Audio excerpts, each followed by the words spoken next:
अस्सलाम वालेकुम, मैं हूं हसन खान और आप देख रहे हैं ब्रिटिश लॉ जी। कुछ अर्से के लिए मैं वकेशंस पे यूएसए गया हुआ था, इस वजह से मैं वीडियोस नहीं बना सका। यूके से रिलेटेड कुछ अपडेट्स आई हुई हैं, वो मैं दूंगा इस वीडियो के अंदर। अगर आप मेरे अमेरिका वाले व्लॉग्स देखना चाहते हैं तो वो इस चैनल पे मैं 1 से 2 वीक्स में अपलोड कर दूंगा, तो वो आप देख सकते हैं। फिलहाल हम बात करते हैं यूके के वीज़ा से रिलेटेड जो इन्फॉर्मेशन आई है इस वीडियो के अंदर। Stay tuned.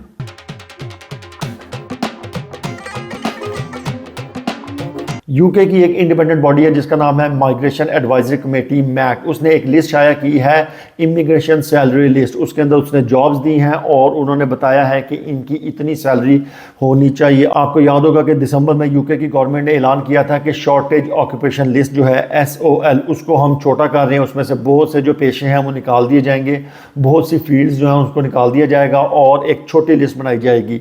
तो ये जो मैक है, इसने जो एडवाइस दी है गवर्नमेंट को वो इस ISL से रिलेटेड है, तो वो मैं आपको बताता हूँ सारी डिटेल्स। दिसंबर में गवर्नमेंट की तरफ से जो 5 पॉइंट प्लान दिया गया था उसमें यही बताया गया था कि जो नेट माइग्रेशन है उसको हम कम करना है, कि ज़्यादा से ज़्यादा लोग जो है इस मुल्क में ना आ सकें, सिर्फ कम से कम लोग जो कि बहुत हाईली टैलेंटेड हैं सिर्फ वो आ सकें। तो ये जो अपडेट है ये उससे रिलेटेड है। और दिसंबर 2023 में इन्होंने बता दिया था कि जो SOL है इसका नाम हम चेंज करके ISL रख देंगे, यानी कि शॉर्टेज ऑक्यूपेशन लिस्ट से चेंज करके इसका नाम रख देंगे इमिग्रेशन सैलरी लिस्ट। और इन्होंने ये भी कहा था कि जो SOL के अंदर 20% जो डिस्काउंट है सैलरी का वो हम रिमूव कर देंगे और जो ISL है उसके अंदर अपडेटेड सैलरी होगी। 17 जनवरी 2024 को यूके की गवर्नमेंट ने मैक को एडवाइस किया था कि आप एक काम करें कि जो SOL है इसको रिव्यू करें और हमें एक shorter version of the list दें जो कि हम ISL जो है उसके अंदर कन्वर्ट कर देंगे।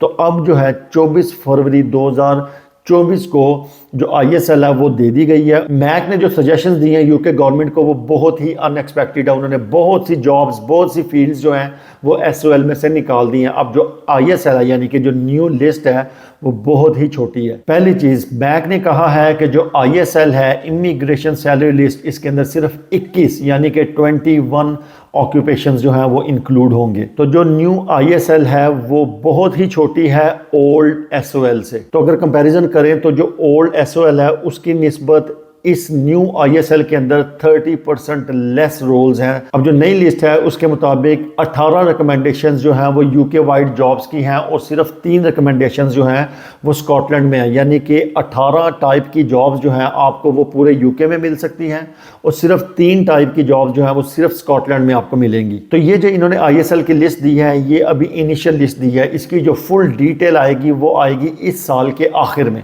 मैं कहता है कि मेन बेनिफिट इस ISL का ये होगा कि 20% सैलरी थ्रेशोल्ड जो है वो रिड्यूस हो जाएगा। एक क्विक रिमाइंडर आप ज़हन में रखें कि अप्रैल 2024 से जो स्किल्ड वर्कर है उसकी सैलरी 26,200 से बढ़कर 38,700 हो रही है और जो जनरल वर्कर्स हैं जो कि नॉन हेल्थ केयर हैं उनकी सैलरी 20,960 से बढ़कर 30,960 हो रही है और जो हेल्थ केयर वर्कर्स हैं उनकी सैलरी 23,200 होगी। अकॉर्डिंग टू मैक ये जो न्यू थ्रेशोल्ड है स्किल्ड वर्कर के लिए बहुत से ऑक्यूपेशंस के लिए अवेलेबल नहीं होगा, बहुत मुश्किल हो जाएगा। अब मैं आपको बताता हूँ कि वो 21 ISL ऑक्यूपेशंस कौन से हैं। उसमें है managers and proprietors, laboratory technicians, pharmaceutical technicians, boat and ship builders and repairers.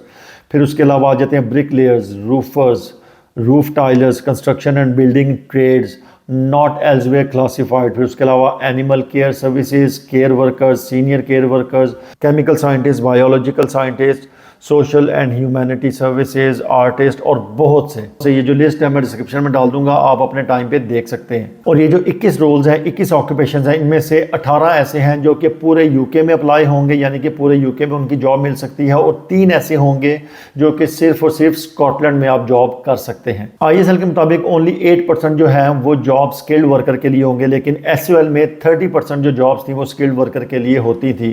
तो ये एक बहुत बड़ा चेंज है, बहुत कम हो जाएंगी जॉब्स जो अब आप अप्लाई कर सकते हैं और अब बहुत सी जॉब्स ऐसी होंगी जो कि स्किल्ड वर्कर का पाथ यूज नहीं कर सकेंगी। और इसकी एक ही वजह है कि यूके की गवर्नमेंट जो है वो नेट माइग्रेशन जो है वो रिड्यूस करना चाहती है कि यहाँ पर कम से कम लोग आ सकें। अब इसकी वजह से बहुत सी कंपनीज जो हैं वो नॉन यूके नेशनल्स जो हैं उनको हायर नहीं करेंगी। अब मैक ने ये जो फाइंडिंग्स हैं, ये जो लिस्ट दी है यूके की गवर्नमेंट को, यूके की गवर्नमेंट अब इसको रिव्यू करेगी और उसके बाद फैसला करेगी कि ये अप्लाई करनी है कि नहीं। अभी ये रूल्स जो है अप्लाई नहीं हुए, लेकिन मैक ने जो है अपनी तरफ से वो पेशकश कर दी है। तो मोस्ट प्रोबेबली यूके की गवर्नमेंट जो है ये रूल्स अप्लाई कर देगी, ये चेंजेस अप्लाई कर देगी।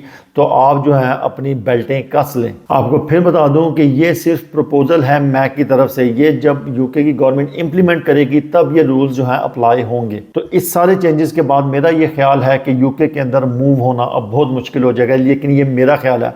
आपका क्या ख्याल है? अगर आपको कोई सवाल पूछना है तो आप कमेंट सेक्शन में पूछ सकते हैं। अगर ये वीडियो आपको पसंद आई है इसको लाइक करें, सब्सक्राइब करें, शेयर करें। आप अपना भी ख्याल रखें, अपने बहन भाइयों का भी, अपने माँ बाप का भी और इस चैनल का भी। अल्लाह हाफिज़।